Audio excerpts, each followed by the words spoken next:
Olá, eu sou Lívia. E eu sou Maíra. Somos estudantes pesquisadoras do Grupo de Pesquisa Contemporânea, vinculada à pesquisa Deslocamentos, Retratos da Literatura Baiana Contemporânea, que estudou romances na Bahia publicados entre 2000 e 2014. Hoje vamos falar para vocês sobre o romance Masse, da autora Gláucia Lemos. O romance Masse, Espelho Chinês, publicado em 2013, começa com a descrição de um espelho chinês na voz da protagonista. A personagem Masse, ao se deparar com o espelho, ela não deixa de observar que ela própria não é mais a mesma e que ainda carrega consigo tudo o que viveu. É assim que a escritora e crítica de arte inicia o romance. O espelho é a grande chave para compreender o romance, além de ser o início da busca de identidade da personagem. Em Masse, romance da contemporaneidade com conteúdo que contribui para o crescimento da literatura escrita por mulheres, a protagonista, que tem o mesmo nome da obra e possui uma complexidade singular na trama, reconstitui e narra as ações de uma mulher que precisa transgredir as regras patriarcais impostas pela cidade de Redentor, cidade onde viveu por muito tempo.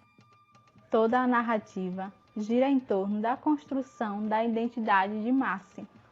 A história tem como foco de discussão a condição da mulher contemporânea e os desafios enfrentados na sociedade. A obra Masse foi publicada pela editora Solis Luna.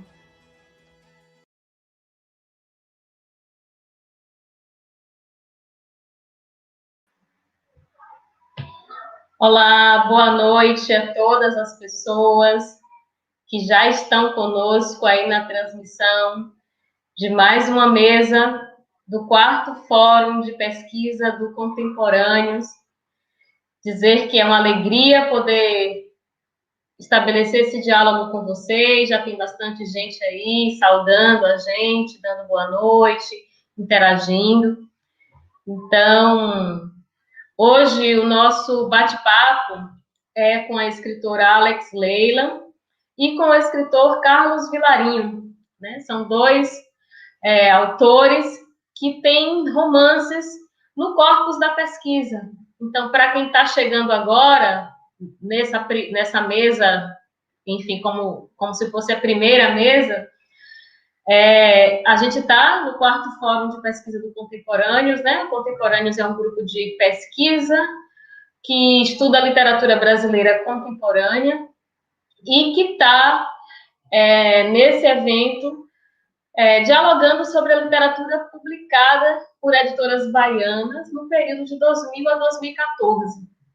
Essa é a pesquisa que a gente desenvolveu nos últimos anos e que agora, nestes encontros, a gente tem discutido, dialogado, e no próximo encontro a gente vai trazer mais especificamente os resultados dessa pesquisa.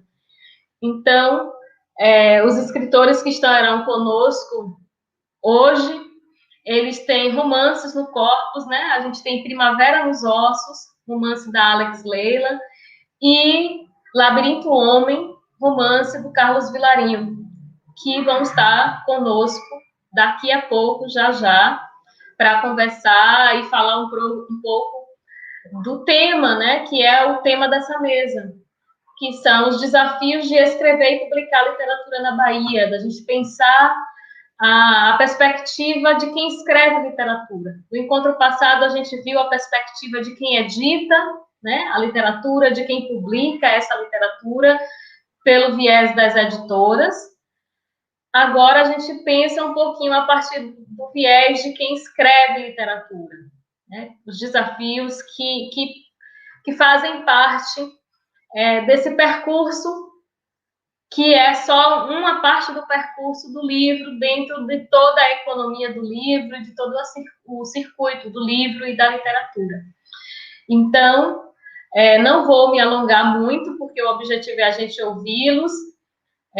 Mas gostaria de lembrar a todas as pessoas que já estão aí nos acompanhando que o Quarto Fórum tem mais uma mesa na semana que vem, onde a gente vai apresentar os resultados da pesquisa, né, desse mapeamento, percebendo qual é ou quais são os retratos que esses romances publicados na Bahia ao longo de 15 anos, eles trazem. Que retratos são esses, né? Como é que essa narrativa acontece, o que é que elas mostram para a gente. Então, vou convidar agora a professora Andréa Mascarenhas, que vai acompanhar, né, os nossos convidados nessa noite, fazendo a mediação desta mesa, né, e dialogando aí com o público. Então, chamar a professora Andréa aqui. Olá. Boa noite, Dea.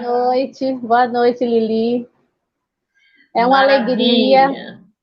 alegria estar aqui mais uma vez no encontro de hoje para receber essas pessoas que se dedicam um pouquinho ao universo das letras, para dizer que no encontro de hoje nós teríamos também a escritora Gláucia Lemos conosco, uma escritora que já tem aí uma trajetória na literatura baiana, mas não só, de 40 anos. E ela não pode estar conosco hoje por motivos pessoais, mas generosamente ela nos enviou um texto abordando a temática que nós vamos debater hoje. E eu começo os trabalhos com a leitura desse texto dela. Então, ela nos diz assim: desafios de escrever e publicar na Bahia. Escrever é um desafio que nos é apresentado pela existência ou por algo não muito claro, que se chama vocação. Na Bahia ou na Cochinchina, o chamado interior é imperioso e o escolhido escreverá fatalmente. Sabe Deus se publicará. Isso porque escritor não escolheu ser escritor. É predestinado. Publicar, esta é a via crucis do escritor na Bahia e creio que no Nordeste. Vejamos. Começa-se publicando nos jornais locais, cadernos culturais, vai-se ganhando a aceitação dos leitores, entramos nos movimentos e um dia publica-se o primeiro livro. Este, de ordinário, é o caminho palmilhado pelo escritor. Na Bahia, a imprensa não compreende a importância dos cadernos de cultura e dos momentos de cortar despesas. As primeiras vítimas são esses cadernos, seguidos dos cronistas de literatura, porque os jornais não prescindem do espaço para os crimes que são notícias vendáveis. Somos, há mais de um século, uma sociedade doente, lamentavelmente. Há 40 anos havia o extinto Jornal da Bahia, um concurso permanente de contos, editado pelo escritor, professor e jornalista Adinoel Mota Maia, do qual emergiram nomes que hoje têm assento na Academia de Letras da Bahia, com livros publicados e reconhecimento nacional e internacional. Teve vida breve, seguindo a sistemática. Isso vale registrar há 40 anos, pelos anos 70 do século passado. O último caderno de cultura de que me lembre por aqui foi A Tarde Cultural, editado vitoriosamente pelo jornalista, poeta, professor e acadêmico Florisvaldo Matos. Nele, funcionei ativamente com artigos sobre artes plásticas, que estou revisando em livro a sair este ano. E eram colecionados pelos aficionados ao assunto, junto às muitas matérias de que o caderno se ocupava. Na época, a Tarde publicava também crônicas literárias semanais. E, como sempre ocorre, uma reestruturação calou a Tarde Cultural. E dos cronistas de literatura, conservou somente o hoje saudoso Hélio Pólvora. Esta é uma realidade que conhecemos e lamentamos. Concluo esta fala agradecendo e deixando uma exortação. Nós, os que escrevemos, temos que ter mais esperança. Devemos ter força e competência, dedicação para o nosso idioma, dele não descuidar, invadido que está pelas expressões estrangeiras, a fim de conseguirmos reconhecimento da Bahia, não só a Bahia de Castro Alves, de Rui Barbosa e de Arlindo Fragoso, mas juntar a estes nomes de ontem e nomes de hoje e de amanhã, ameaçados que estamos pelas inoportunidades. Muito obrigada, Gláucia Lemos. Então, essa é um pouco dessas palavras, né, que traduz essa pessoa maravilhosa que faz parte do hall de outras pessoas que se dedicam às letras na Bahia. E ela não pôde estar conosco, mas, de algum modo, ela está, né? Porque o texto dela está aí, né, para cada um de nós refletir um pouco sobre esse cenário que não é tão novo assim, né? O que nós estamos vivenciando na Bahia.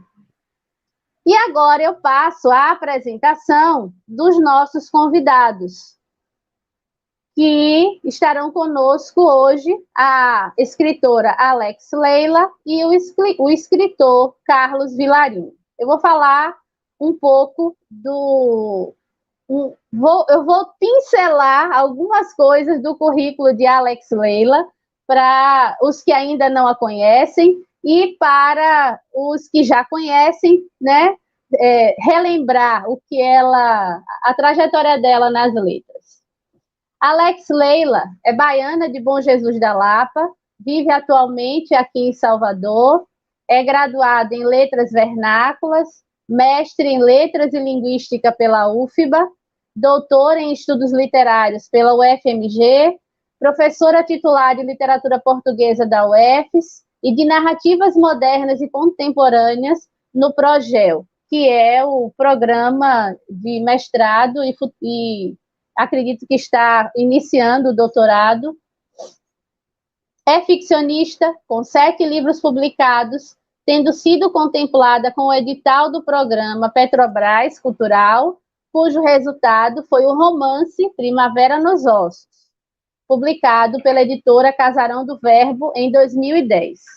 Foi vencedora do 20º Concurso Nacional de Contos Luiz Vilela, em Minas Gerais, com o texto Felicidade Não Se Conta. Participou da Feira do Livro de Frankfurt em 2013, tem um canal no YouTube, um blog e está nas redes sociais, como o Instagram. E agora um pouco do Carlos Vilarinho. Carlos Vilarinho é baiano, nascido em Salvador, formado em Letras Vernáculas, autor dos livros As 7 Faces de Severina Caolha e Outras Histórias, um livro de contos de 2005, O Velho, outro livro de contos de 2009, Labirinto Homem, um romance de 2013, Baculejo, livro de contos de 2017, e Barroquinha, um romance de 2018. Participou da coletânea Uma Copa, 15 histórias sobre o jogo Brasil versus Itália, da Copa de 1982, com outros 14 escritores baianos.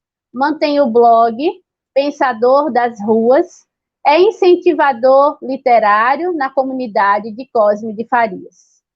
E agora eu vou trazê-los para a tela para que a gente possa iniciar o nosso bate-papo de hoje. Então, vocês podem fazer as suas considerações iniciais, fiquem à vontade, a palavra está franqueada.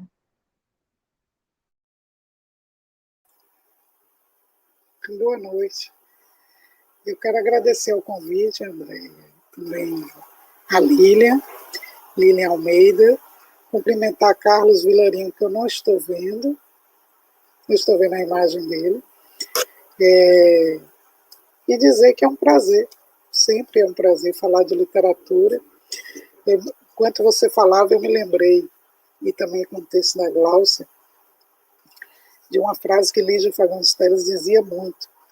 Eu estou dizendo dizia porque nunca mais eu soube notícia dela. Eu sei que ela está viva e tal, mas quando eu a conheci, tive esse prazer de conhecer, acompanhei algumas entrevistas também, e ela sempre dizia: 5 pessoas em volta de você é uma multidão, levando-se em conta de que a literatura é um ato solitário, de quem escreve e de quem lê, que a verdadeira leitura geralmente acontece na solidão, né? Da solidão da nossa casa, ou pelo menos da nossa mente, porque eu conheço pessoas que leem no banco, leem em ponto de ônibus, leem em qualquer lugar, né? Eu sou casada com um poeta que, se eu me demorar 5 minutos para sentar na mesa do café ou do almoço, quando eu chego ele está lendo. Eu também costumo sair com livros. Leitor tem essa mania, né? A gente sempre acha que algo vai acontecer e aquele tempo vai ficar, como é que eu posso dizer, vago, então nada melhor que encaixar um livro, né? A cabeça já pensa assim. Então eu quero agradecer muito, sempre acho que assim, uma possibilidade, uma perspectiva de uma interação, de um diálogo, quando as pessoas se interessam de alguma forma pela nossa escrita, pela nossa palavra, pelo que a gente pensa, né, das coisas. Eu acho sempre uma honra no meu blog, que tem pouquíssimas pessoas. Uma vez uma aluna me falou: mas você gostando do seu livro, eu queria que tivesse 1 milhão de pessoas, porque no blog de fulana, no canal do YouTube de cicrano, tem 1 milhão de pessoas. Aí eu disse: poxa, mas eu sou tão grata a essas pessoas que vão lá, porque elas respondem, elas falam alguma coisa, elas te mandam um e-mail, e elas estão ali unicamente porque algo no meu texto as encaminharam para mim. Então isso eu acho que é o que importa. O resto é bobagem. Então é isso. Obrigado pela presença de vocês. E pelo convite. Verdade. Nós que agradecemos. Verdade isso que você fala, né? Nesse cenário das letras, as pessoas que têm interesse já nos agradam, né? Por mais que sejam poucas, mas já nos agradam de algum modo. É verdade. O Carlos está conosco, mas eu acredito que ele deve ter tido algum problema técnico. Ele deve retornar aqui, né? Ele já está orientado para esse tipo de problema que acontece, né? Então, a gente dá os encaminhamentos, né, da nossa mesa de hoje com o primeiro momento, né, com uma questão que pode ser respondida por vocês dois. Então, a primeira questão que nós temos é a seguinte: sabemos que as pessoas que se dedicam a escrever literatura, no mais das vezes, chegam muito perto de apreender o real e fazê-lo legível nos livros. Em outras circunstâncias, há um espaço entre a letra e o mundo real, que está longe de ser transposto. Caprichos da representação ou não? Gostaríamos de escutar vocês sobre esses meandros que fazem parte da vida de quem escreve literatura e, sobretudo, de quem exerce o ofício a partir da geografia baiana. Então, você fica à vontade, Alex, para responder. É uma boa pergunta e é algo que está sempre suscitando questões, textos. Enquanto você lia o texto de Glaucio e agora com a pergunta, eu me lembrei de um texto muito, muito bom, que também nos suscita uma série de desdobramentos de Mário Vargas Llosa. Cartas a um jovem narrador. Ele pega aquela ideia do Heine Maria Rilke, Cartas a um jovem poeta, e ele responde, só que dentro do universo da narrativa, né? Falando sobre narração. E uma das coisas que ele fala, Glaucio tocou no texto, que é a vocação, ou a predestinação. Ele fala que é uma palavra em desuso, uma palavra que está sempre relacionada com até questões religiosas, mas que é uma pena que ela tenha sofrido esse mal-estar na contemporaneidade, porque só ela pode dar conta de alguns tipos de ofícios, ele usa a palavra ofício, em que você pode ser outras coisas, ter outras profissões, porém, interiormente, no seu mundo mental, psicológico, espiritual, no seu mundo interior, você só consegue ser genuinamente aquilo. E pode ser música, o que seja, ele diz as artes, né? E ele fala da literatura. Porque você viaja, você é médico, você é advogado, você faz isso, faz aquilo, mas você não consegue deixar de escrever. E aí tem lá um momento que ele fala sobre a relação difícil dessa apropriação do mundo, da realidade. Porque o escrever não é sobre o nada. É impossível escrever sobre o nada. Você escreve, você pode escrever como um observador, uma pessoa que vai pegando as coisas dos outros. Você pode mesclar questões suas, pessoais, com o que você observa, com o que você vê no mundo. Você pode ser um grande pesquisador, vai fazer um equilíbrio aí entre essas coisas, o que já passou, né, e o que pode vir. Mas qualquer que seja o recorte que você escolher, você vai se dar conta disso que você acabou de colocar na pergunta, Andréia, que é a difícil relação entre vida e literatura, vida e palavra, criação e vida. A vida tem um dinamismo que não respeita a lógica, não respeita a lógica, não respeita verossimilhança. As coisas acontecem, tem coisas que acontecem que você simplesmente diz, eu não acredito. E você pode virar as costas para aquilo, ou você pode tentar esquecer o grau de absurdidade daquilo, né? E o que é mais interessante na vida é que ela é dinâmica. Ela utiliza tudo, qualquer coisa, para se concretizar, se presentificar. E nós, escritores, só temos a palavra, com todos os limites que cada língua vai trazer, né, para a sua palavra. Um escritor de língua francesa não é o mesmo escritor de língua portuguesa. Nós temos limites, temos toda uma carga de sonoridade, coisas que funcionam, não funcionam. No Brasil, por exemplo, eu vejo na literatura brasileira uma preocupação muito forte com a cacofonia, muito forte em não ter, mesmo na prosa, a cacofonia, coisa que você pode, por exemplo, não ver em escritores de língua portuguesa, escritores portuguesa de Portugal, escritores consagrados e tudo. Então, tudo isso você tem que lidar no momento da sua criação. Você tem aqueles insights, e aí já falando mais do meu processo mesmo, você tem aqueles insights que você quer desenvolver, mas você vai se deparar com uma série de limitações da língua, né, e da própria vida. Porque muitas vezes, isso acontece muito, deve acontecer também muito com você. As pessoas chegam e dizem, você tem que falar sobre isso. Você tem que escrever sobre isso. Recentemente, tem mais ou menos uma semana, eu estava conversando com uma pessoa de Bom Jesus da Lapa, no Pernambuco.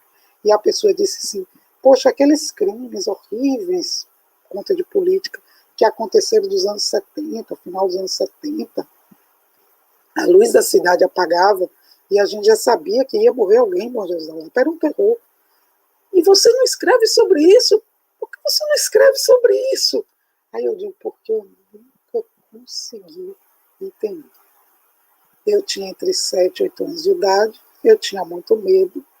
Meu pai tinha um negócio de ser comunista, e naquela época podia ser preso. Ele era o único que podia ajudar lá. Depois fechou o partido e tal, e ele sossegou mais um pouco. Mas na época tinha isso, e a gente morria de medo. Se passasse a polícia, eles vão vir prender meu pai. O que a gente vai fazer? Uma vez nós vimos, meu tio-avô foi ser preso por um delegado de polícia, claro, e ele segurou numa árvore e todos nós, sobrinhos, fizemos como se fosse uma proteção em torno dele, gritando, chorando. O delegado desistiu e foi embora. Imagina. No outro dia ele foi notificado para comparecer à delegacia e dar o depoimento. Se ele fosse naquele dia, ele não voltava. Mas isso eu só sei agora. Como é que você vai falar sobre um negócio desse? A primeira coisa que uma pessoa vai dizer é: isso é inverossímil, bastava o delegado empurrar as crianças e levar o delegado de consciência. Entre outras coisas, eu estou dando só uns exemplos pequenos aqui, banais. Existem coisas muito fortes na vida que nos envolvem e que você não consegue passar para a linguagem. Não quer dizer que um dia você não vai conseguir. Graças a Deus acontece. Por isso nós temos grandes livros, grandes obras, grandes verdadeiros tratados sobre a condição humana. Mas é preciso entender esse desajuste e não ficar muito louco, muito neurótico em torno disso. Aceitar esses limites, que tem coisas que você não consegue, pelo menos naquele momento você não consegue, talvez você insistindo consiga e talvez não consiga nunca. E esse desajuste, quer dizer, esse parafuso que falta ali, a porca que falta encaixar no momento da escrita, tem que funcionar como um mundo, é verdade concreta, uma verdade autônoma para o leitor. Não adianta você depois dizer: eu tentei fazer isso, explicar isso na minha cidade. Se o leitor não vivenciou aquilo, não percebeu aquilo, é apenas uma explicação, um apêndice, vamos dizer assim, que você pode colocar no livro, mas não é o livro. Então, existe esse problema mesmo, entre realidade e linguagem. Mas eu acho que é um problema maravilhoso. Na verdade, eu acho desafiador. Eu acho que é ele que nos também, muita coisa vem dessa tentativa de vencer esses limites. Obviamente existe a fronteira, mas nós tentamos atravessá-la, né? Eu acho que faz parte da nossa escolha também, ou do nosso destino. Quem não acredita que seja escolha, eu mesmo não acredito muito que seja escolha, mas faz parte da vocação, digamos assim. Não sei se eu me fiz clara. Sim, sim, sim. Hoje o que a gente tem visto é que nos parece, né, para quem tem esse olhar mais atento, mais sensível, apto, né, ao universo literário, o que a gente tem visto é que a realidade tem se saído, né, uma ficção incrível, né, quase uma ficção, um realismo ultra fantástico, né?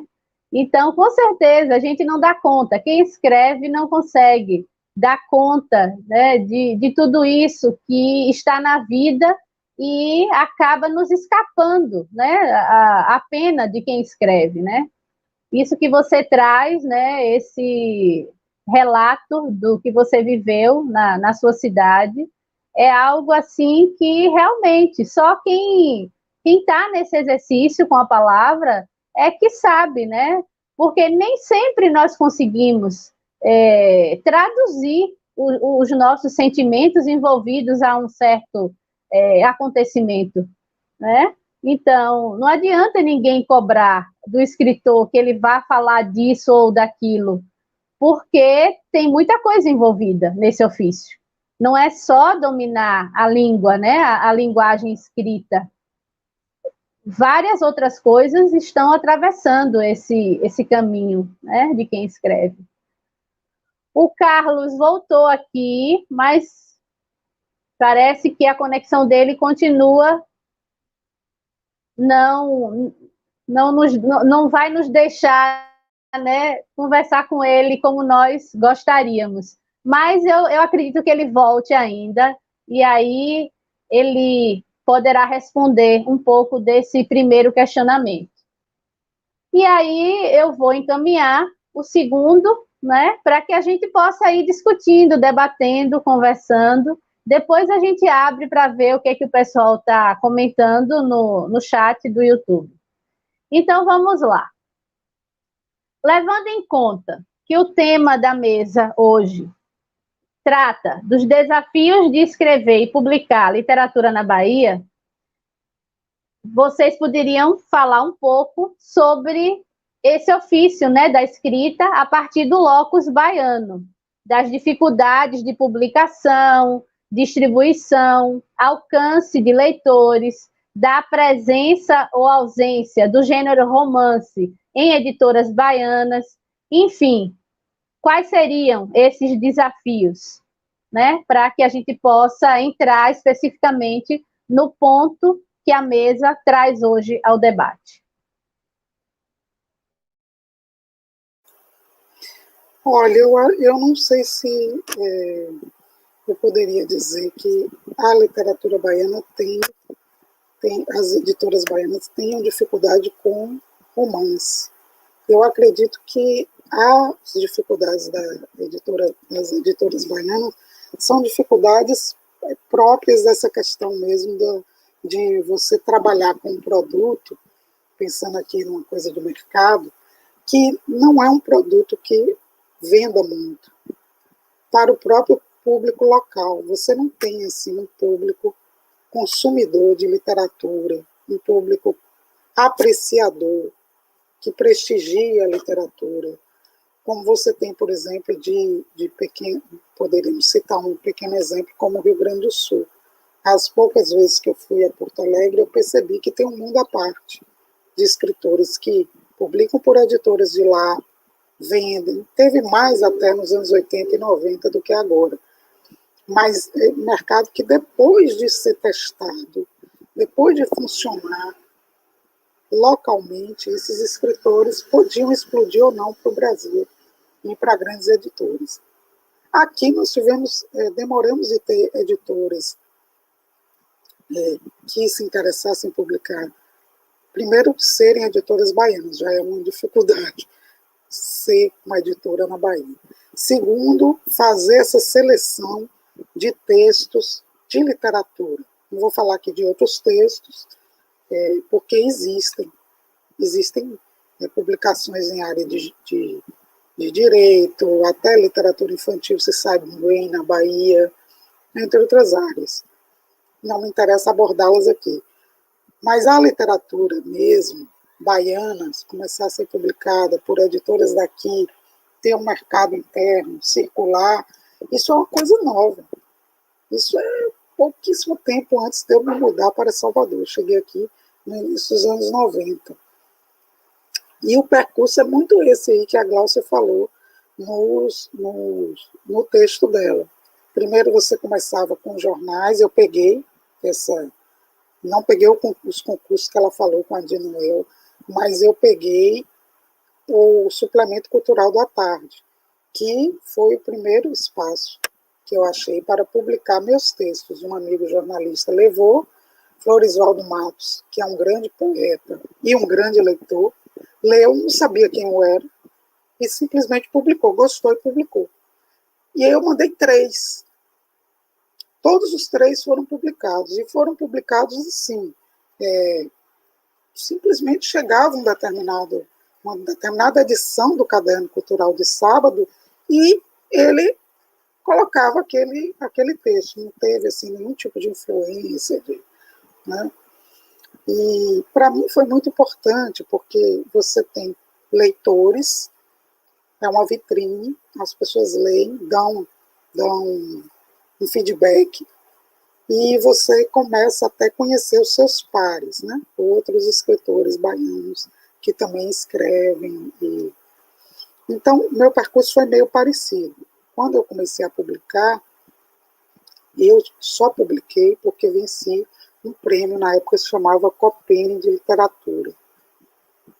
Na verdade, depois ele passou a se chamar Braskem, e depois acabou. Esse prêmio era dado para autores inéditos, e o prêmio consistia em publicar o livro, não dava dinheiro, publicava o livro, essa publicação era feita assim, 1000 exemplares, era dada uma quantidade boa para o autor. Para um autor iniciante, não é preciso muito do que você ter ali 200, 100, 200 exemplares. E você pode mandar para pessoas, jornalistas, amigos, outros escritores. Eu quero cumprimentar a Rita de Cássia, minha querida Rita de Cássia Lima, da UNEB, que escreveu uma dissertação sobre esse meu primeiro livro, que eu estou comentando aqui, que é Urbanos. É um livro de contos, ambientado aqui na cidade de Salvador, eu estava vindo para cá. Então, eu só publiquei porque existia esse prêmio tinha um convênio com a Fundação Casa de Jorge Amado, que na época também publicava livros. Além de cuidar da obra de Jorge Amado, também era editora, que tinha à frente Cláudio Portugal, poeta e produtor, teatrólogo e editor. O meu segundo livro também foi um experimento de Cláudio Portugal, que estava à frente da editora Oiti, uma editora pequena, que publicou pouquíssimos livros, também fechou, e ele me chamou para publicar, disse mais ou menos a extensão, os livros eram pequenos, de bolso, eu não tenho mais esse livro, é um livro de contos também, se chama Obscuros, e é composto de 4 contos. O terceiro livro foi um projeto de um amigo meu, que resolveu abrir uma editora, só publicou meu livro e acabou a editora. Quando eu conto isso, as pessoas dizem, nossa, você faliu a editora do rapaz. Não, eu não fali, é que não foi para frente a editora dele. Também era uma editora e produtora de vídeo. E foi o meu terceiro livro, que é Henrique, é um romance. Eu só posso dizer assim que comecei a ter um tratamento mais assim de escritor com editora, a partir do meu quarto livro, que foi uma novela chamada O Sol que a Chuva Apagou, que foi editado pela editora P55, e aí você tem ali um ambiente de editor, você tem um editor, você tem a pessoa responsável pela capa, você tem uma conversa do que fica melhor aqui e ali, você tem um acerto, como é que vai ser comercializado o livro, como é que vai ser a edição. O resto, antes disso, foi tudo muito amador, né? Exceto esse meu amigo que meteu a mão e publicou o meu terceiro livro de romance, assim, muito como se diz no interior, naturalmente.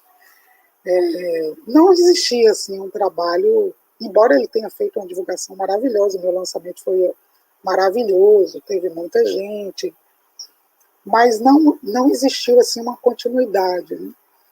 E na P55 não, depois eles fazem a divulgação, eles mandam para jornal e tal. Mas também é uma editora pequena aqui da Bahia, e é mais voltada para arte, publicidade, livros de arte, e eu tive a sorte de ser inserida nesse pequeno projeto, chamava Cartas Baianas, livros editados de forma edição pequena, para serem vendidos a R$10 no máximo, 10 ou 15 na época, não lembro, e a ideia era 200 livros, vender tudo, mais 100 livros, não ficar com o livro na estante, né? Depois disso, eu estou acabando falando da minha trajetória, porque não sei falar assim, do universo das editoras, como um editor falaria, né? Falando como escritora. O mundo das editoras baianas é um mundo pequeno ainda, mas tem crescido no sentido de que tem mantido catálogo, tem mantido produção.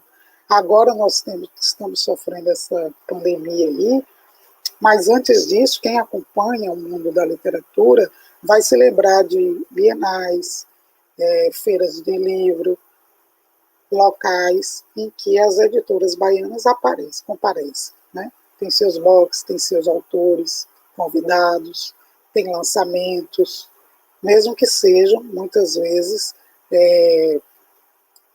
a parte de grandes escritores, mas está havendo esse espaço, né? Há abertura para essa literatura aparecer. Mas ainda é incipiente. Se você pensar em mercados como Rio, São Paulo, realmente ainda é muito pequeno, né? Você participar, por exemplo, como eu participei da Flickr, ao lado de uma escritora, de uma grande editora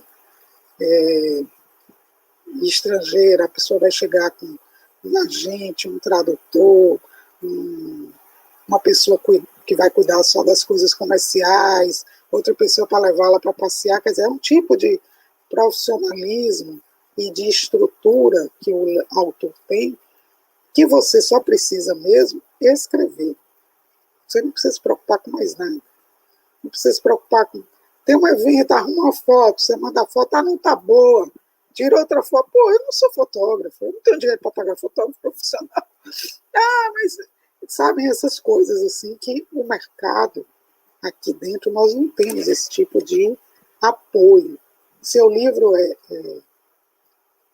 selecionado ou você é convidado por uma editora dessas pequenas para ser lançado, você vai em termos de parceria. Não estou dizendo que você vai pagar nada. Tem editoras que você paga, outras não. Mas, geralmente, é uma parceria, porque você precisa divulgar, você precisa entrar como cúmplice da editora, você precisa fazer alguma coisa para esse livro chegar ao leitor, ao possível leitor.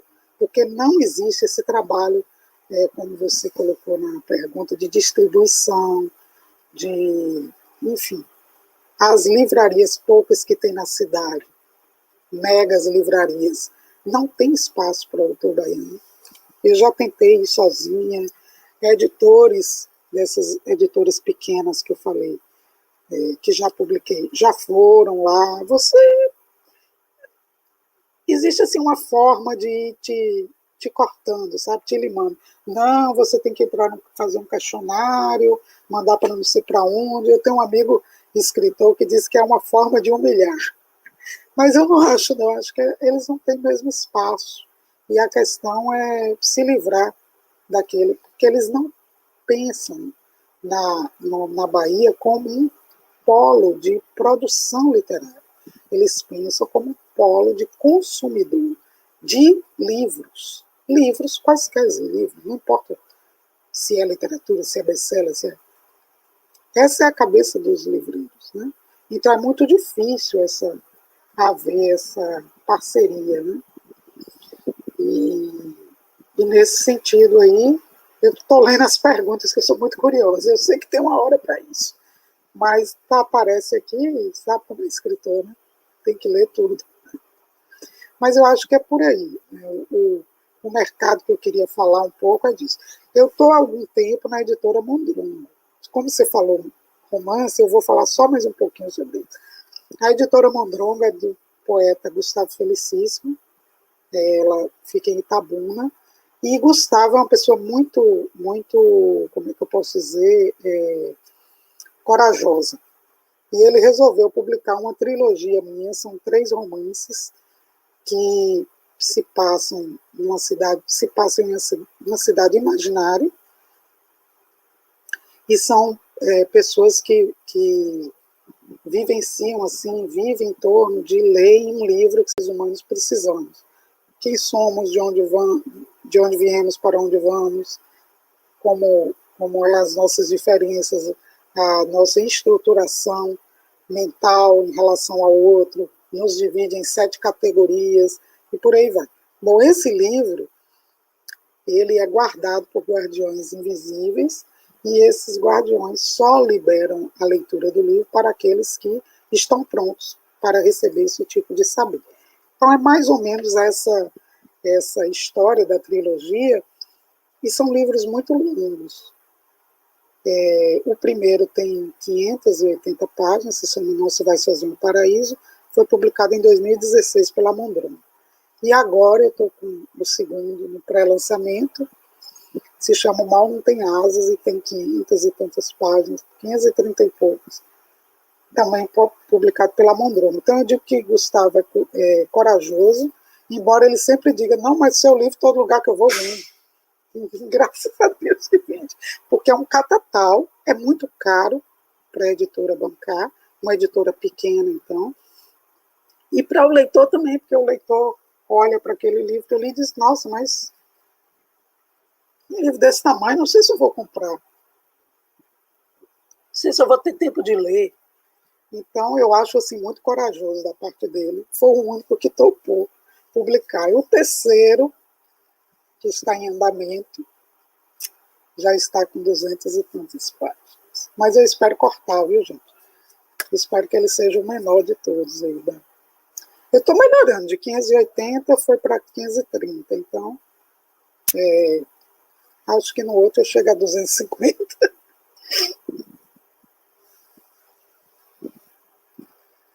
A Andréia saiu, ficamos sozinhos.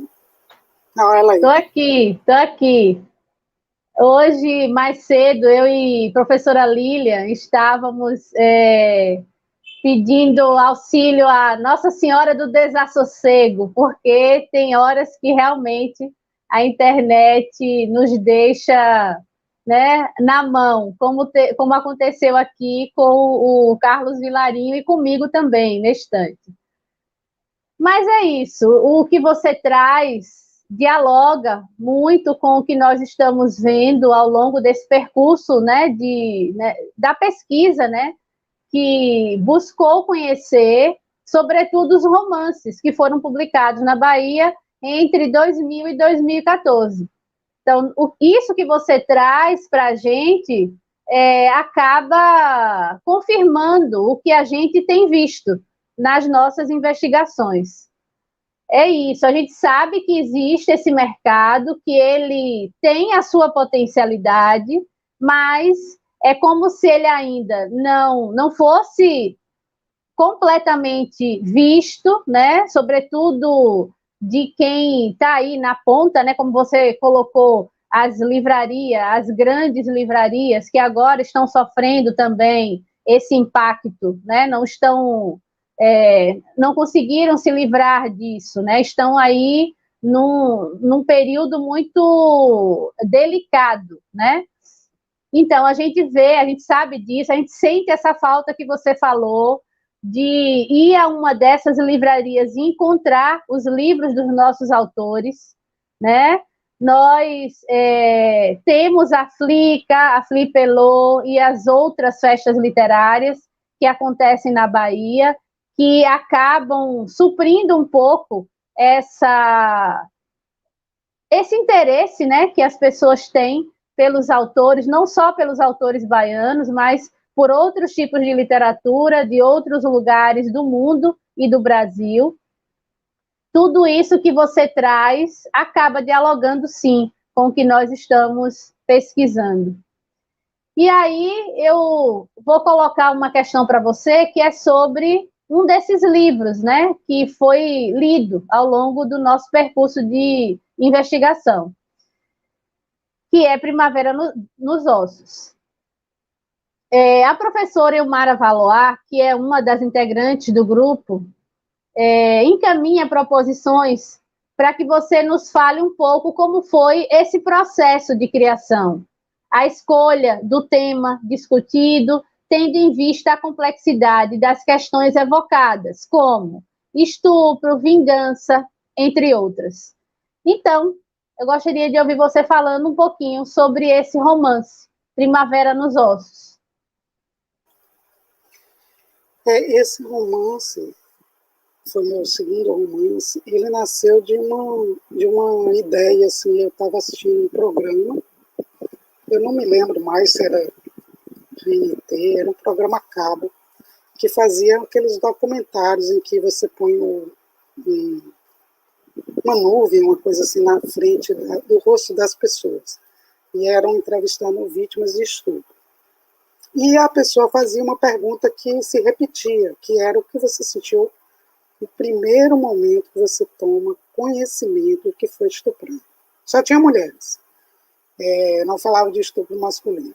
E aí, a maioria das mulheres, assim, mas uma maioria excessiva, que me chamou a atenção, dizia que a primeira reação era matar a pessoa, ou as pessoas. A primeira reação era de ódio, de vingança.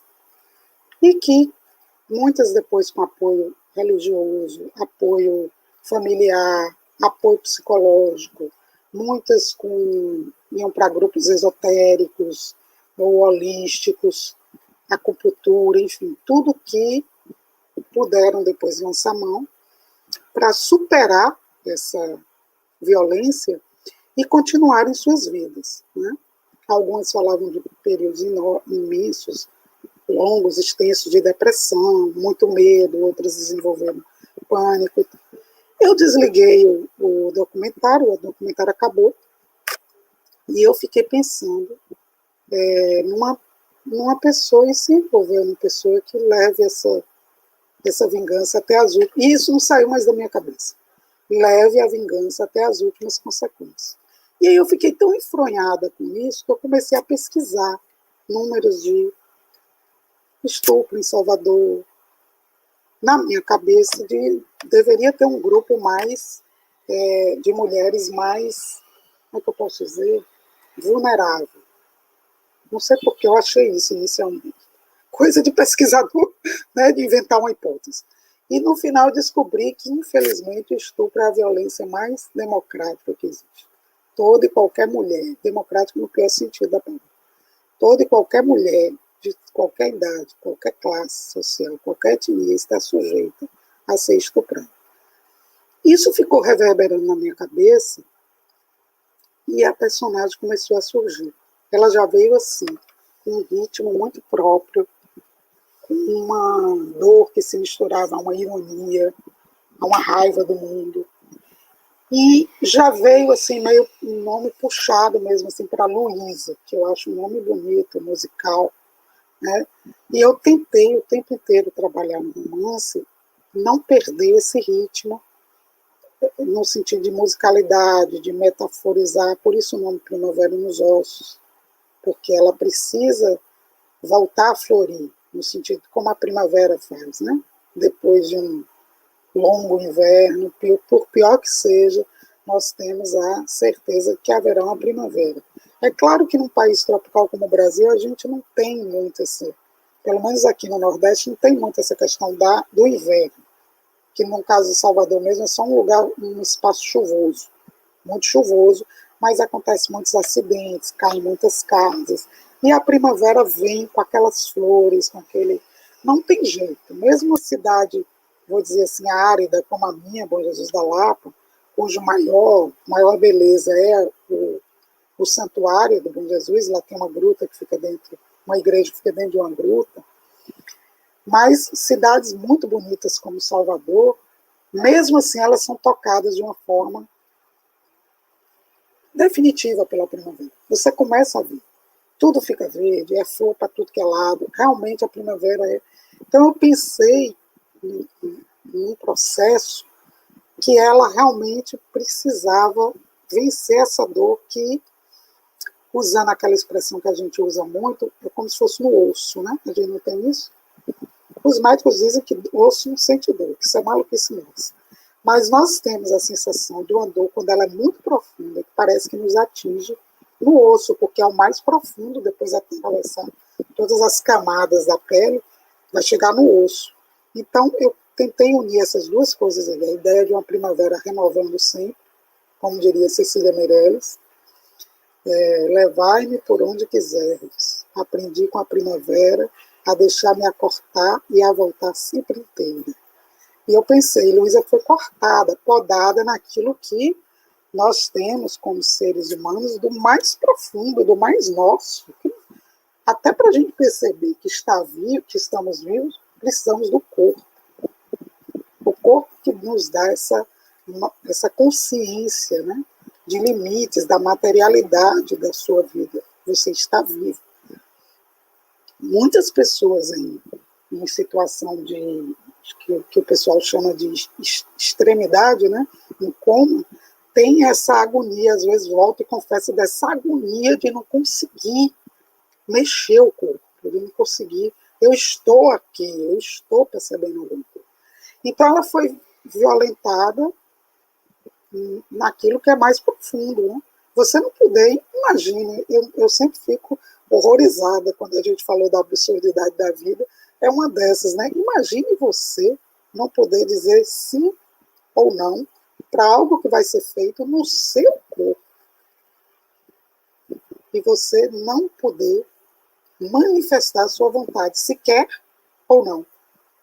Então ela precisava superar isso para recomeçar, inclusive porque ela também é atravessada pelo final de um casamento, de um relacionamento. E aí ela passa por um momento assim de muita dor, de muita raiva, em que ela responde de forma irônica, porque é o jeito dela. Uma vez eu vi um jurado, eu participei de alguns prêmios, esses prêmios que a gente pode participar depois do livro publicado. Não que eu achasse que devia ganhar, porque esse livro ele foi inscrito no edital Petrobras, foi o primeiro edital Petrobras que teve para a literatura. E no Nordeste inteiro, você falou recentemente do Nordeste, né? Nossa condição árida, eu fui a única contemplada. Foram 21 escritores aquele ano. E só uma no Nordeste. Depois ele teve a segunda edição, se não me engano, Mairan Galo venceu, também foi o único no Nordeste, e acabou. Né? Acabaram também a Petrobras, enfim, não tem mais. Mas não que eu achasse que deveria ganhar, mas você está com o livro publicado, os prêmios são para livros publicados naquele ano, e eu inscrevi depois, tempos depois, estive por acaso com um jurado numa mesa de bar, e ele falou, eu li seu livro, eu gostei de muita coisa, mas eu odiei aquela personagem, eu não consegui engolir aquela mulher, com aquela raiva dela, pelo homem, contra o homem, né? Eu falei, mas nem tem tanta raiva assim, a pessoa está sobrevivendo, né? Só tem momentos de como é que o ser humano vai lidar com. Eu tentei abarcar também essa dor aí de muitas mulheres que sofreram essa violência. Eu cheguei uma vez a ser, vamos dizer assim, não estuprada, graças a Deus, mas assediada de uma forma bem que não chegou às vias de fato porque eu consegui me sair. Mas é uma coisa que mexe demais assim com a gente. Quer dizer, você sente ali um nada diante da figura que pode simplesmente ignorar você, ignorar suas vontades, te ignorar enquanto gente, te transformar em coisa, em objeto.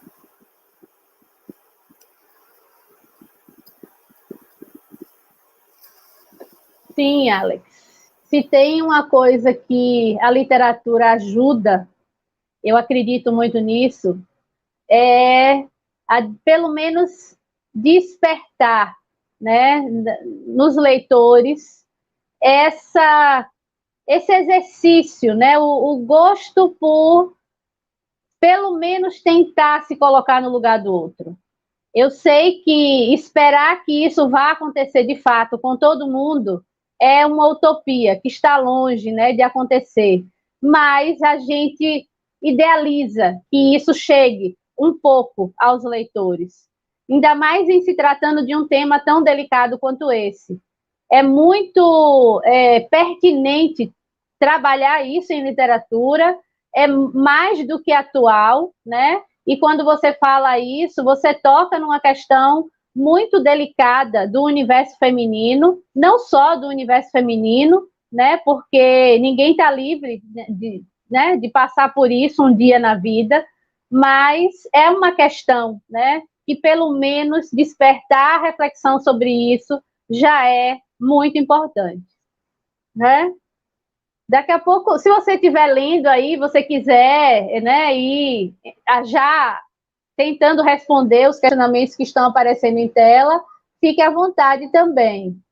Mas eu vou seguir aqui com esse debate, né, em torno do feminino, né? Nesse livro especificamente. Há duas forças femininas absolutamente fascinantes e emaranhadas no livro: a mulher, Luísa, e a cidade de Salvador. Como você destacaria a ligação entre elas?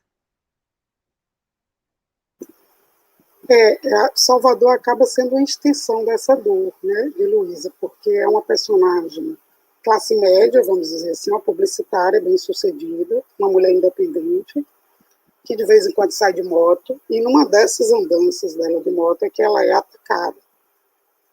Então a cidade passa a reverberar essa espécie de não, você não é livre, não, você não é tão independente assim.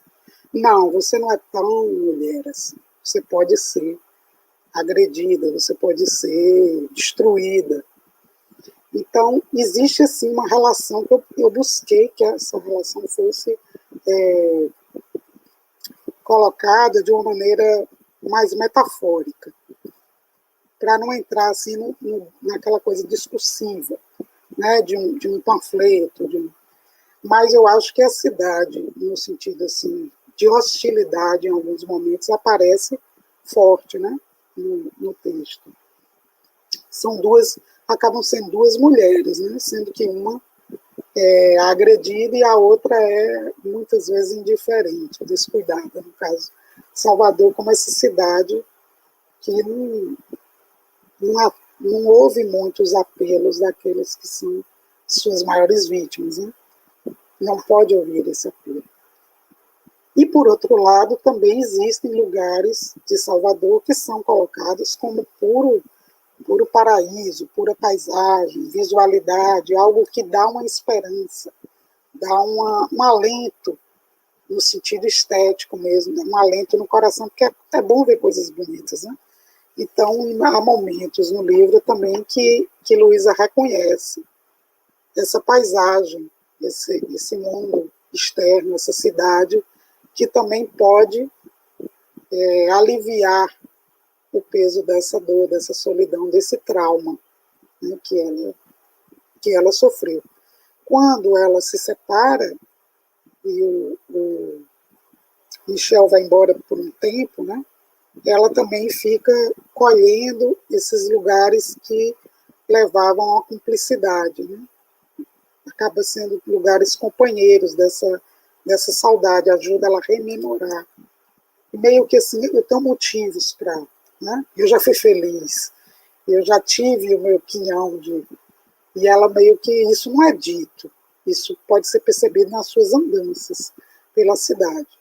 Ela é uma pessoa que gosta de música, de cinema, então tem essa relação também com o belo, com o estético, né, que ela não perde. Pelo contrário, cultiva mais ainda como forma de se livrar daquele acontecimento. Lembrando também que Luísa não só é vítima, como ela se torna carrasca dos dois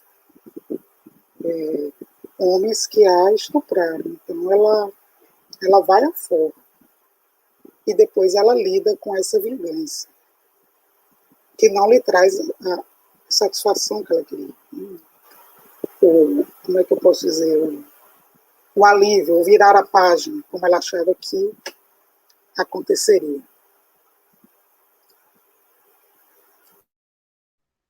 Sim, sim. E aí você tocou no nome de um outro personagem, né? Que é o Michel. E o livro vai trazer essa relação amorosa da protagonista, Luísa, com Michel, que é homossexual.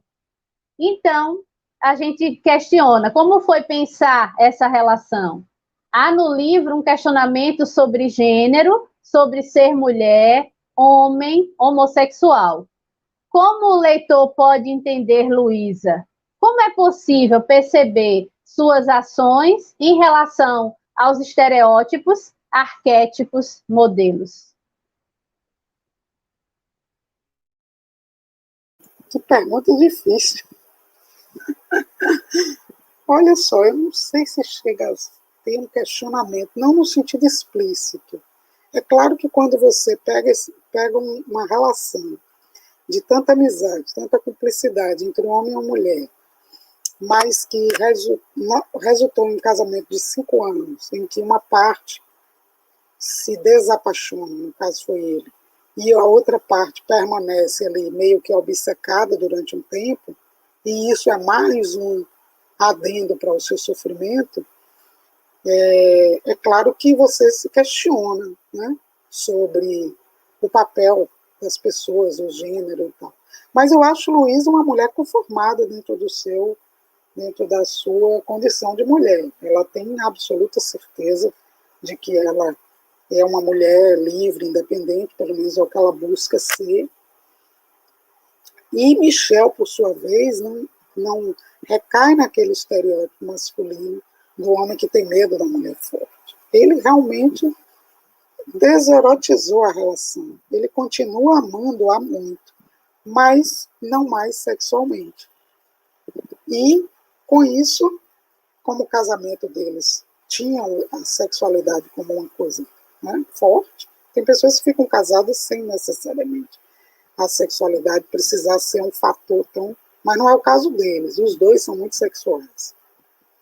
Então, isso acaba desmoronando o casamento, mas a relação continua. Porque quando acontece com ela, a primeira pessoa que ela pensa que ela vai comunicar é a ele, né? A primeira... Aliás, minto, a primeira pessoa que ela chama é o irmão. Agora eu me lembrei. É o irmão. Depois ela liga para ele. É o irmão que tem uma passagem pequena, ele é importante na vingança, é ele quem cria tudo, até o curso de tiro ele coloca ela para fazer.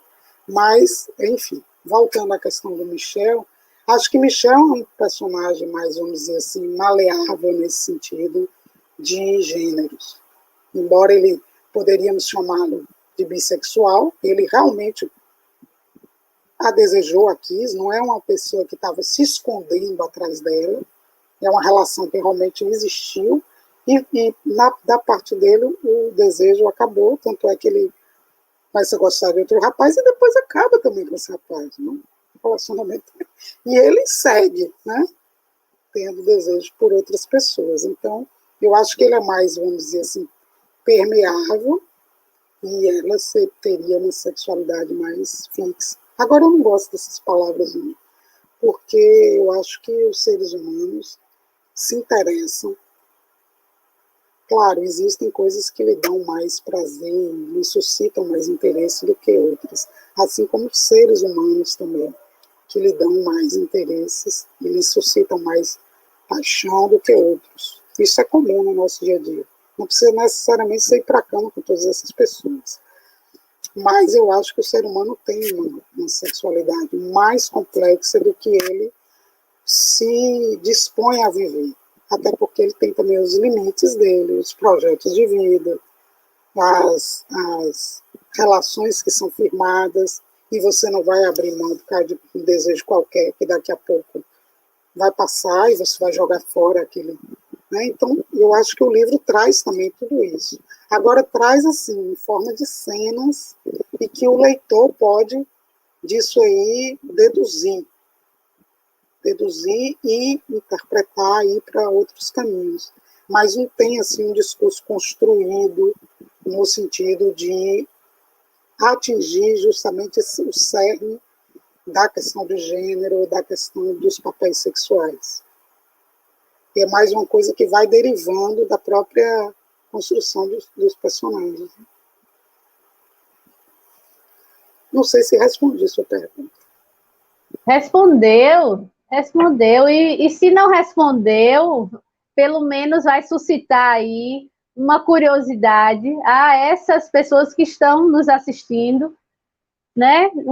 De uma literatura que pode ser lida em qualquer lugar, em qualquer tempo, né? Eu acredito que é isso que a gente está vendo surgir na literatura. E aí a gente vai puxar a sardinha para a nossa literatura, para a literatura baiana, para falar que nós estamos caminhando bem nesse período, né? Com autores premiados, autores que estão se destacando no cenário nacional e internacional, e isso nos alegra muito, né? Tanto para quem estuda isso, para quem pesquisa essas temáticas, quanto para os leitores, para as pessoas que gostam, né, dessa literatura feita a partir do locus baiano. E aí agora a gente passa para essas perguntas. Se você quiser destacar alguma, que você tenha acesso aí, eu vou dar uma olhada aqui no que foi aparecendo, mas você pode também escolher mais alguma para você responder. Deixa eu ver aqui o que a gente tem. Eu lembro que teve uma pergunta da professora Lilian, que falou sobre... Deixa eu ver se eu subi demais. Deixa eu ver se eu localizo aqui. A nossa estudante pesquisadora Rebeca Silva, está aparecendo um questionamento dela. Deixa eu ver aqui. Deixa eu ver se eu encontro aqui. Isso, já colocaram aí. Então, você falou do cenário literário em Porto Alegre, da presença de leitores da produção local. Na sua opinião, o que precisamos fazer para fortalecer a ampla rede em que leitores e autores são parte? Eu não sei, sinceramente, porque, veja bem, não sei se é uma questão de formação, não sei se é uma questão de... às vezes você vai estudar e teria que... Alguém fez uma pesquisa e vê que foi uma confluência de coisas que faz com que aquele mercado ali exista. Eu sei que quando a gente conheceu determinados autores, por exemplo, a autora da Casa de Sete Mulheres, ela já tinha uma vida literária nos ambientes de Porto Alegre, já vendia, e fechou com a editora depois de mais de 10 anos me chamou a atenção em sebos que você vai em Porto Alegre e que tem assim, uma parte enorme de literatura, e eles escrevem literatura gaúcha. Não importa se o tema é gaúcho, os autores são gaúchos. Aí eles põem assim, imensa. Me chamou a atenção porque, primeiro, você não vê isso aqui, né? E eu vi autores que eu não conhecia, que não estão em grandes editoras, mas estão em editoras de lá e bem publicados. Então, se chegou para mim, deve chegar para o leitor de lá também, né?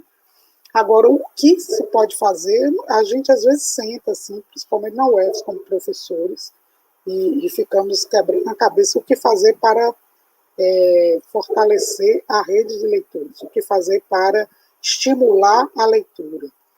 Eu sei que é um trabalho de formiguinha, ninguém tem fórmula, e vai se tentando, né? Eu acho que essas feiras bienais, esses encontros, até menores também, são frutíferos. Eu me lembro de quando comecei a publicar vários encontros assim, que você vai ali no interior, uma viagem ruim, um ônibus chato, chega lá e encontra um grupo de leitores, as pessoas leram seu livro, têm questões, querem falar, leram um livro de outro autor conhecido seu, contemporâneo seu, também querem comentar, você volta com aquela bagagem de uma, vamos dizer assim, de algo real, né? Concreto, palpável. E você não sabe como isso aconteceu. Simplesmente aconteceu. Já tem outros que você vai, às vezes, com toda a pompa, cachê e tudo. E eu vou dizer a você, uma vez eu fui num colégio, aqui não vou citar o nome, para não ser grosseira, e vieram me buscar em casa, tinha um cachezinho, eu achei um cachê ótimo, porque raramente eu sou remunerada por literatura. Eram alunos de uma classe altíssima, e o colégio é excelente, a estrutura ótima. Eles estavam na sala e eu percebi logo obrigados. Eles estavam com uma má vontade imensa.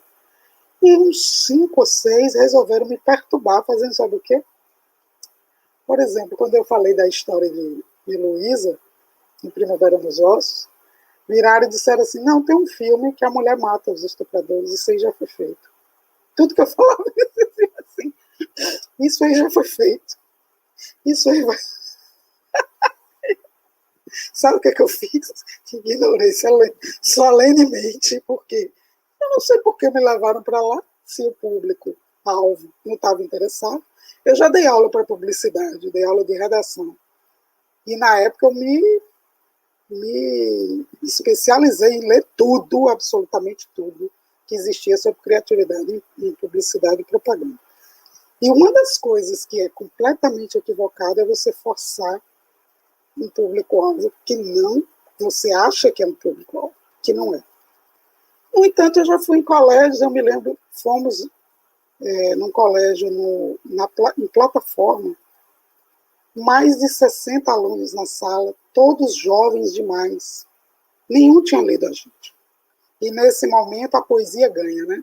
Porque eu fui com Alex Simões, ele começou a falar os poemas dele, ainda fez performance, os alunos começaram a levantar, tem uma performance que ele faz que parece rap. Os meninos da frente começaram a dançar. Foi uma tarde maravilhosa. No final, a gente, prosador como eu, fiquei atrás, mas eu também li um textinho lá, li um pedaço do meu livro.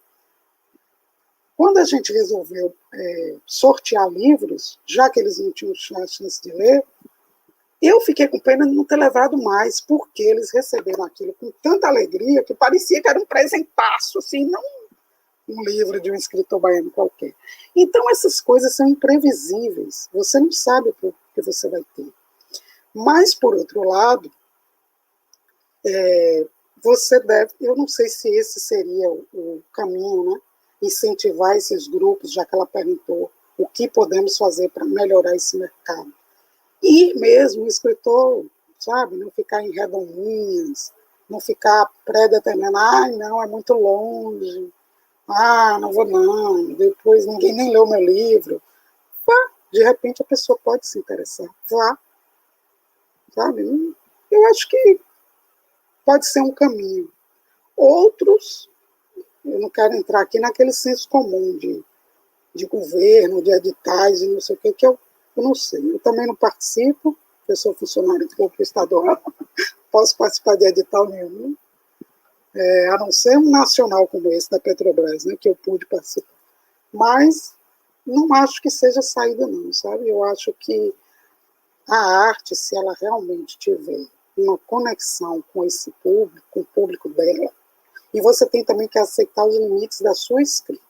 Você escreve, você normalmente tem uma série de questões que você quer desenvolver, são suas, e você deve estar muito grato por pessoas que se interessem por isso. E parar daquela loucura, eu vou viver do texto literário. Infelizmente, isso não é muito fácil.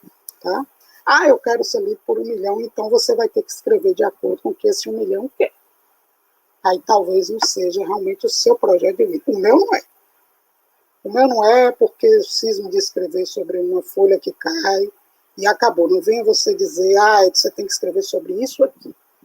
A violência, não sei aonde que está acontecendo. Não, eu vou escrever se isso aí, em algum momento, foi filtrado, entrou, teve eco na minha vida e realmente eu acho que tenho algo a desenvolver. Porque esses projetos vazios, de fora para dentro, eu não acredito neles. Eles são muito bonitinhos para discurso, mas eles não frutificam e eles não têm densidade. E, curiosamente, o leitor percebe. Até aquele leitor para o qual você está dizendo que está escrevendo. Sendo que o seu texto é um texto oco, é um texto de fora para dentro, é um texto que não tem realmente algo que vá despertar nesse público um diálogo, uma interlocução. Que isso aqui é necessário na literatura. Preciso que a minha palavra diga a outra pessoa alguma coisa, senão vai ficar só exercício de linguagem, linguístico, vocabulário. Sim, exato. E aí nós temos esse questionamento que está aparecendo aí na tela, do Carlos Souza. Esse trabalho de formação de leitores começa pela escola e segue com a universidade. Além disso, o apoio da mídia e dos governantes para popularizar a literatura local pode ser o caminho. Tem também um outro questionamento aqui, que foi feito pela professora Luciana Moreno, que também participa do grupo de pesquisa, do nosso grupo, e ela diz assim: a pesquisa do Contemporâneos investe no perfil de personagens. Como Alex Leila traçaria o perfil dos personagens que circulam nas suas obras? Quem são os seres de papel que estão em seu texto? Olha, é difícil para o escritor dar esse panorama que a pergunta suscita, porque a gente é muito enfronhado com aquilo, com o universo que a gente escreve. Se eu disser, por exemplo, que meu universo de personagens é muito amplo, claro que vai ter uma pessoa que vai chegar e vai dizer, mas não tem isso, não tem eletricista, não tem, sabe? Mas eu posso dizer assim, que a grande maioria tem uma certa, tem uma inquietude muito grande em relação à existência. Sejam eles um morador de rua, como acontece no meu conto Ruínas, que foi até traduzido para o espanhol, e não foi publicado em livro até hoje, mas está nesse livro em espanhol, ele é bilíngue, publicado pela editora Comunicarte, na Argentina. Também ele foi publicado na antologia de Gerando da Mulax, daqui de Salvador, se eu não me engano, da editora de Ilhéus, da Universidade de Ilhéus. E, se eu não me engano, não, é porque eu não sei o nome da editora, acho que é a editora da UESC, né? UESB. Eu troco o ESC com o UESB, mas eu também já vi professor de lá dizendo que troca o UFES também, então tá ótimo. Então, esse conto, por exemplo, como ele nasceu, eu morava em Maceió, estava enfrentando um divórcio, a primeira vez que eu me casei foi um desastre, não deveria ter me casado. E estava uma sensação muito de frustração, assim, de que eu era um fracasso. E aí eu ia para a praia de Pajuçara, às vezes para a praia de Ponta Verde, que são praias muito bonitas, em Maceió, e ficava vendo as pessoas jogando bola, e comecei a perceber que tinha um morador de rua que estava sempre por ali.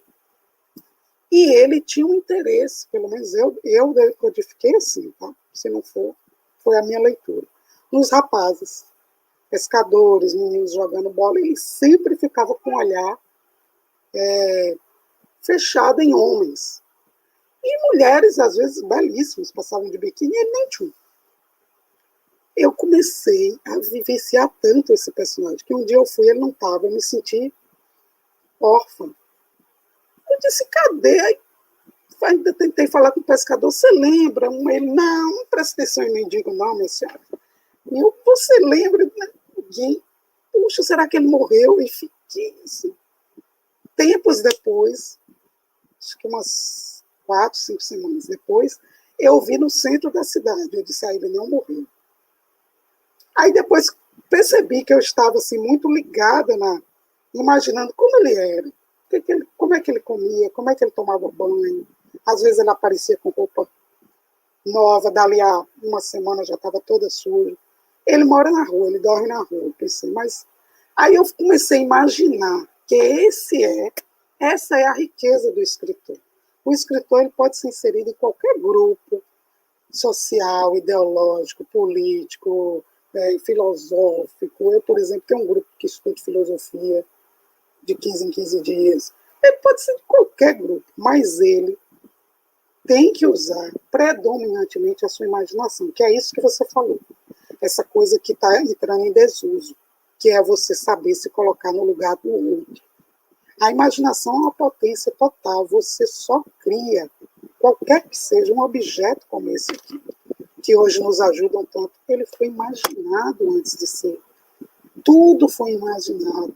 Nesse meu livro, Não Se Vai Ser no Paraíso, tem uma parte que uma personagem está lendo um pedaço do livro real e ela descobre lá que a imaginação é uma camada que é chamada de caos. E é de lá que emerge as coisas. E ela fica assustada, porque ela disse, não, eu imagino muita loucura, gente. não pode isso um dia criar vida, ela se policiando. Então, a imaginação é, geralmente, num país como o nosso, considerada, assim, já imediatamente delírio, ingenuidade, fora do real, quando, na verdade, é o que nós temos. Você só pode escrever, criar, até mesmo coisas simples do dia a dia, oferecer um bom serviço. Vamos supor que você seja um comerciante. Se você se colocar no lugar do outro, de quem você pretende servir. Então, eu só pude escrever sobre esse morador de rua, que é anônimo, eu não dei nome, porque eu não consegui imaginar nenhuma sonoridade já existente para o nome dele, quando eu comecei a me imaginar naquela situação. Veja bem, existem escritores que vão para a rua, que vão, fica ali 2, 3 meses na pele daquela... Mas isso não é necessariamente, tá? Como um ator também. O ator tem que chorar. Não, o ator tem que imaginar e traduzir para o corpo dele. O corpo dele tem que dizer isso para o leitor, o que é aquele personagem.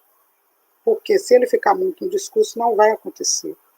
É preciso que o leitor visualize aquela pessoa, aquele indivíduo de papel, vivo ali no corpo do ator. E o escritor é a mesma coisa.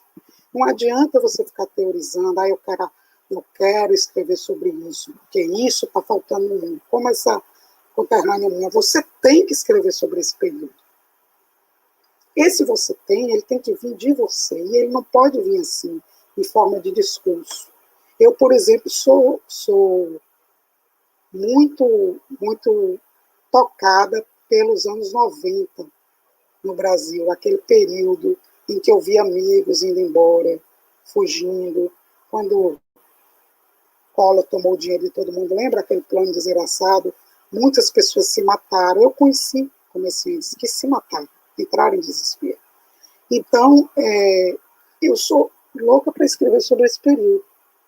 Eu vivo catalogando, juntando coisas, histórias, uma hora sai, mas outras coisas vêm com uma urgência tão grande e ultrapassam esse projeto, que eu só posso pensar que ele não está pronto. É um processo de fora para dentro. O dia que você sentir mesmo, aí sem querer fazer joguinhos de linguagem, mas o dia que isso realmente for algo interno, você não consegue sossegar enquanto você não escrever. Foi o que aconteceu com esse pessoal. Não saiu da minha cabeça para entrar outro enquanto eu não consegui escrever. Então, tem vários tipos de personagens. Eu não vou dizer que tem todos os tipos, porque você pode procurar o que não tem. E acho que nenhum escritor consegue. Mas tem, desde, por exemplo, Luísa, uma publicitária classe média que foi estuprada, a, vamos dizer, o oposto dela, que é esse morador de rua de Maceió. E aí, no meio, tem vários professores, estudantes universitários, tem todo tipo de personagem nesse leque, vamos dizer, que eu estou tentando traçar aqui.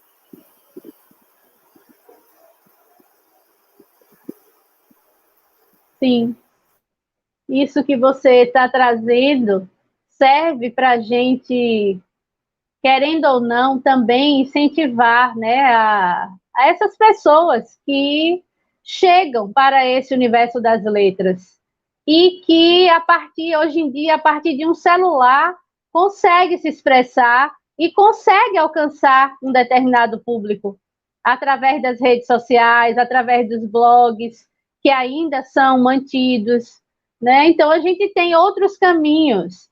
O livro também, o livro impresso, a gente sabe que as pessoas mantêm uma predileção ainda pelo livro impresso, mas a gente não pode negar que já existem outros tipos de leitores que estão caminhando para as leituras virtuais, para os e-books, e tudo isso hoje conflui, né?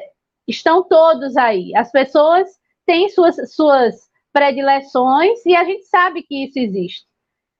E aí a sua fala nos traz também o percurso que uma pessoa interessada por esse universo às vezes faz um percurso completamente diferente, né? Um pouco dialogando com o que Gláucia falou no texto dela, né? Com o que ela nos apontou.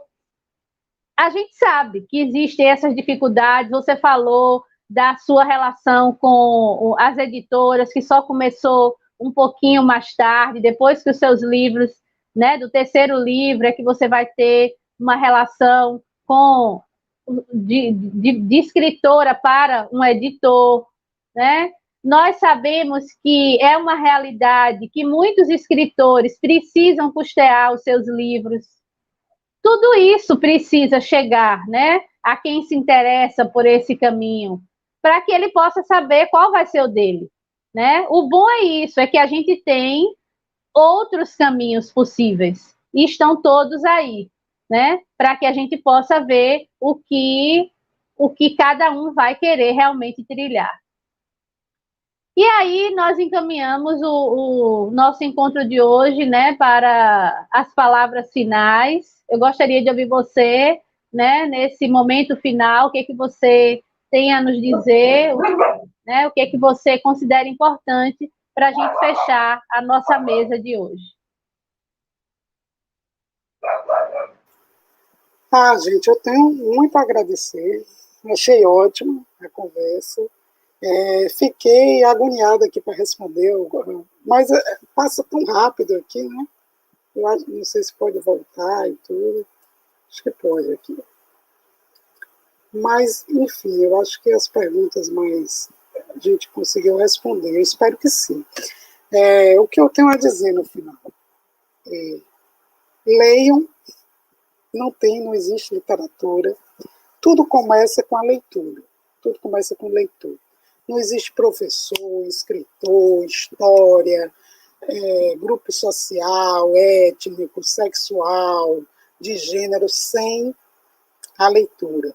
Esse desejo seu de chegar em casa ou sair de casa com a vontade de ler algo que eu tenho até hoje, para mim é sempre um prazer assim, imenso descobrir um novo escritor, descobrir um autor novo. É claro que com o tempo isso vai ficando mais escasso, né? Mas graças a Deus a literatura está sempre se renovando e vem sempre chegando gente. E também tem uns que você nunca leu, já foram, já morreram, mas você não leu, não teve tempo. Não há tempo para ler tudo. Então, tudo começa com a leitura. Não adianta a gente ficar cobrando da boca para fora quando a literatura não é crucial na sua vida, ela não existe na sua vida. Ela não é uma peça-chave na sua vida. Na minha vida, é. Eu respiro literatura. Mesmo que ninguém me leia, eu vou continuar escrevendo. Primeiro que eu não sei mais viver de outro jeito. Agora já era, já estou velha para inventar outra, né? E segundo que, como eu já publiquei 7, estou prestes a publicar o 8º, vai ficar sempre essa sensação de que se uma vez foi lida, eu vou ser lida novamente. Então, essa esperança ninguém vai tirar. Então, eu não faria outra coisa, não deixaria de escrever. Eu, por exemplo, escrevo diários desde que eu me entendo por gente, e eu tenho uma absoluta certeza que não vou publicá-los. É uma coisa para mim. Eu me conheço muito lendo esses diários, né? É uma espécie de terapia. E muitas vezes digo assim, eu não acredito que eu falei essa idiotice. Mas se eu não tivesse registrado, eu não conseguiria lembrar de tudo isso. Muitas vezes corro atrás do diário para lembrar o nome de um filme, de um livro. Eu tenho certeza que eu vi, aí está ali no diário. Então. Bem, então, assim, as minhas palavras finais faça-se esse questionamento, esse exame de consciência. A leitura realmente é importante para você? Quando? Por quê? Onde? Porque o primeiro encantamento meu com o texto literário foi um texto de Cecília Meirelles, que leram para mim, eu não sabia ler. E eu tive a sensação, isso é uma lembrança bem antiga, de que o texto cantava, uma poesia rimada. E eu fiquei com isso na minha cabeça. Eu quero aquele livro que canta. Quando perguntava, vamos ler? Eu quero aquele que canta. Não é um livro canta. Esse aqui, aí.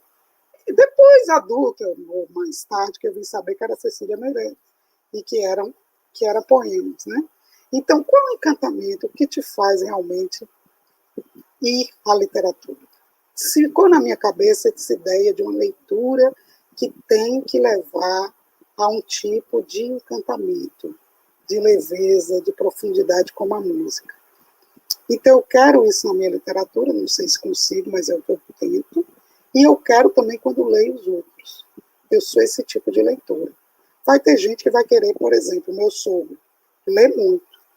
Inclusive, ele não tem um olho, mas ele lê. Ele lê com o único olho que ele tem, gosta de ler. Mas ele gosta de leituras que aconteceram, histórias reais que foram capturadas pela escrita de alguém. Ele não gosta de ficção, portanto eu estou lendo. Ele não lê nada mesmo. Tem que aquela história ter existido, ele só se interessa por isso. Por exemplo, ele lê Graciliano Ramos e ele diz que tudo ali existiu, porque Graciliano é nordestino, viveu. Então, assim, é o tipo de necessidade, demanda que você tem. Você tendo isso claro, eu acho que fica mais fácil você selecionar os textos que você vai ler e também atuar nisso que a gente está falando aqui, que é esse estímulo. Porque você vai poder criar situações em que você possa externar isso para as pessoas ou motivar isso nas pessoas, criar um grupo de leitores com essas finalidades, por exemplo, buscar autores que tenham esse tipo de recorte, que supra essa sua demanda. Eu acho que o mais importante é a gente fazer a leitura ser algo vivo, real, e não aquela coisa assim, vou sair com um livro para mostrar às pessoas que eu leio, vou encher minha estante de livros, todos os livros da minha estante são importantes, de vez em quando eu dou uma filtrada, junto com meu marido, que é poeta, e doamos o que a gente... Não, isso eu li, não vou reler. Isso é um engano. Tem sempre alguém que tem interesse, né? Então, eu acho que fazendo disso algo realmente vivo, real, palpável, nós vamos ter mais chance. Quem sabe não criamos essa Porto Alegre, esse Rio Grande do Sul, aqui na Bahia. Temos tudo para fazer isso, inclusive somos mais antigos e fazemos literatura há muito mais tempo que eles.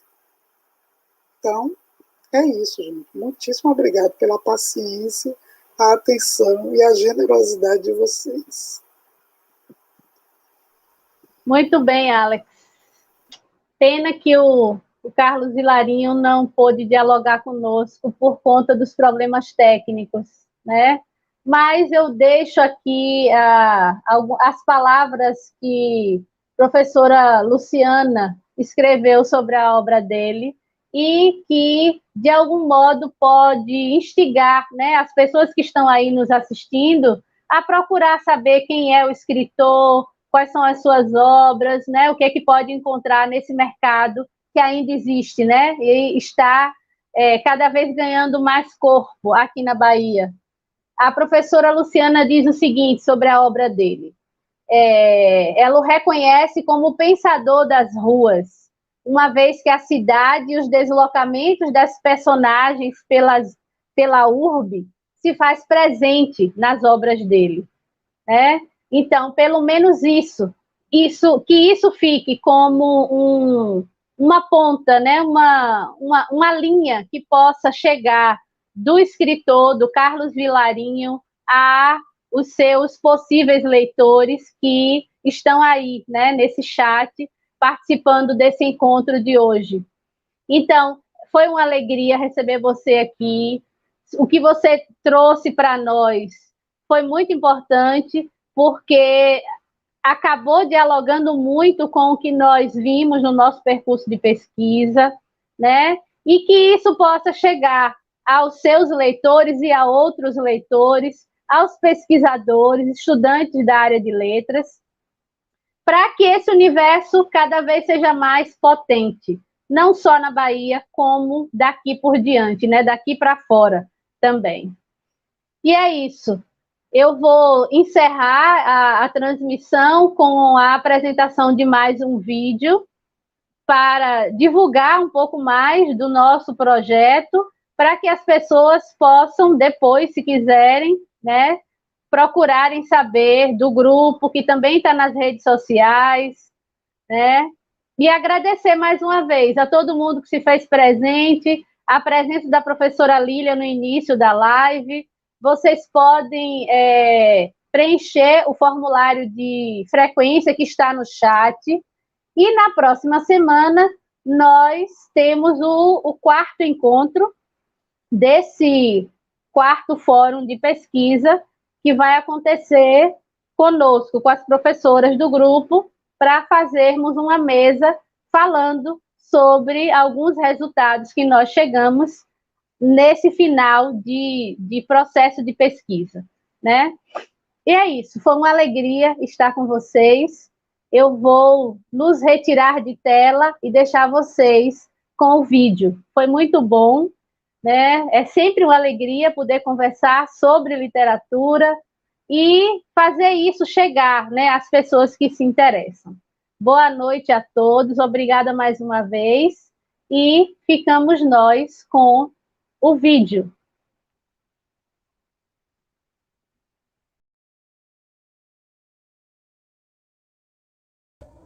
Olá, tudo bem? Eu me chamo Atos, sou graduado em Letras pela UNEB e pesquisador do Grupo de Pesquisa Contemporâneos, vinculado à pesquisa Deslocamentos, que pesquisou a produção literária baiana entre os anos de 2000 e 2014. E hoje vou falar um pouco com vocês sobre o romance Diasporá, de Fernando Conceição. O romance narra histórias paralelas, todavia entrecruzadas, de alguns personagens de diferentes etnias e classes sociais no contexto de uma eleição para a Prefeitura de Salvador, na qual concorre o primeiro candidato negro ao cargo. O romance aborda temas como a história, a geografia e o racismo, que atravessa a estrutura social do país e especificamente da cidade de Salvador. Diasporá é um romance publicado pelo escritor Fernando Conceição, pela editora Casarão do Verbo, no ano de 2012.